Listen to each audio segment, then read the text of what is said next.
Let me shoot a little video here as I disconnect this. Connected the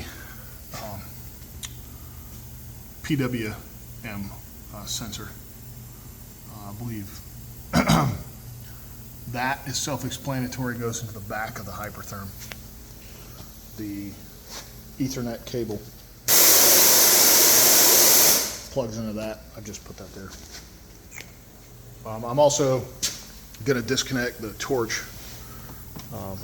I'm not going to fish it through the cable track, but I'll leave it through the track and onto there, and do the ground as well. I'll get that all out, but let me get the cabinet disconnected here first.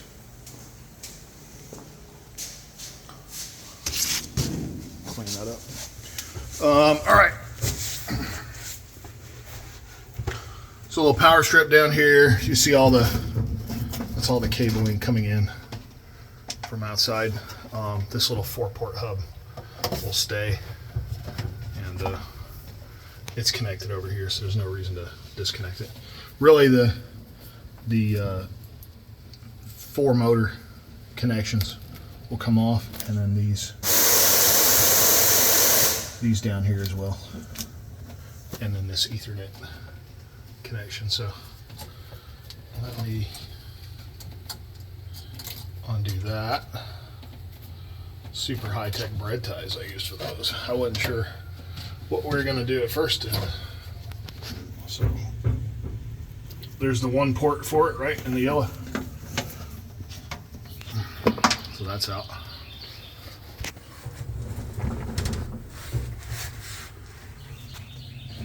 All these, this will leave in, because that goes to this, that goes up to the safety switch. So there's no point in taking that one out, but this one will pull off, which is all 4, right? So it can only go in one place. Even I can't screw that up. These down here,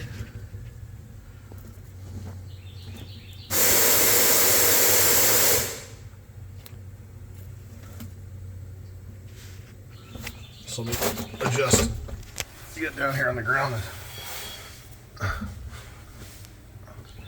let's see if we can't. So these are numbered, right? This is 1.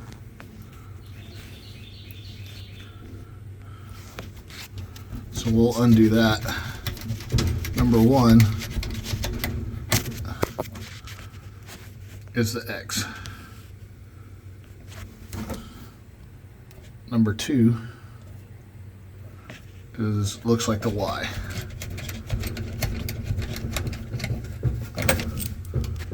Yep.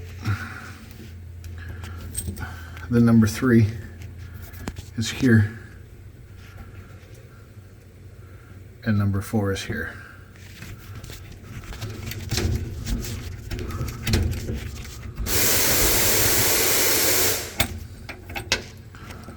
So worst case, you start here and go 1, 2, 3, 4, but that's number 4. And it's all going to be in the manual, which is on the computer, if you ever need to refer back. But 4 goes to the other side of the Y. 3 is the Z.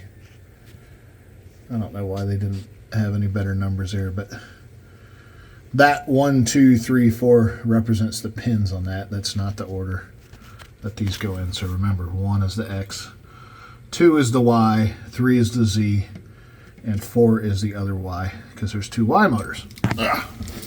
So that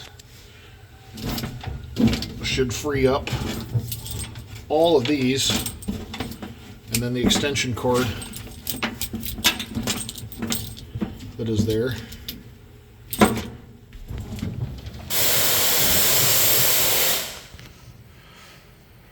Some little, when I had the scribe on the other unit, I made these panels and did some scribe art.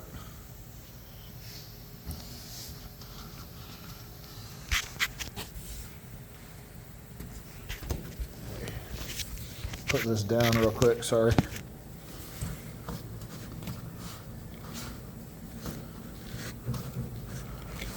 I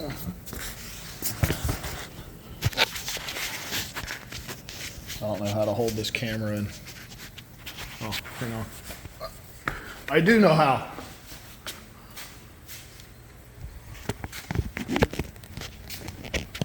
Because I have a tripod. Ha! Look at that.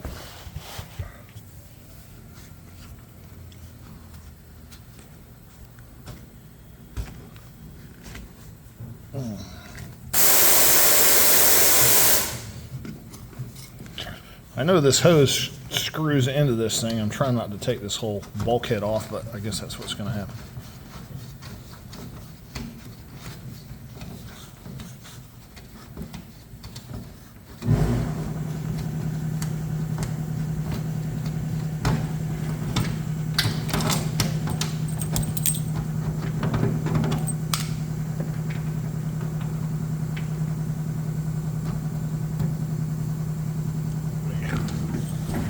Go through the inside so we don't rip anything out.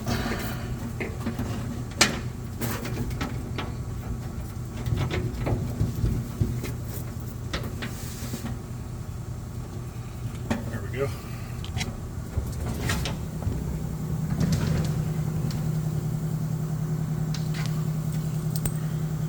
And those frayed. These are 3 connectors, or I'm sorry, they're 2s, but there's insulation in there, so that doesn't go to anything.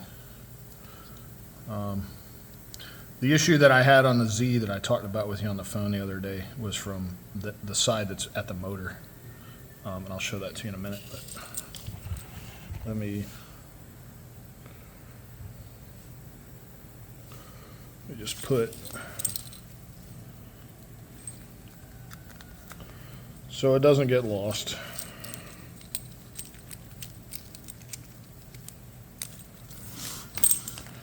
Back on here. There you go. All right. So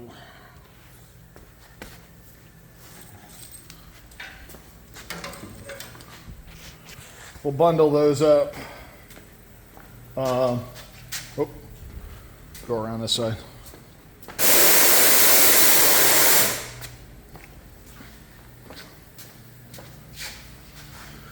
It was the crimp connector on that one.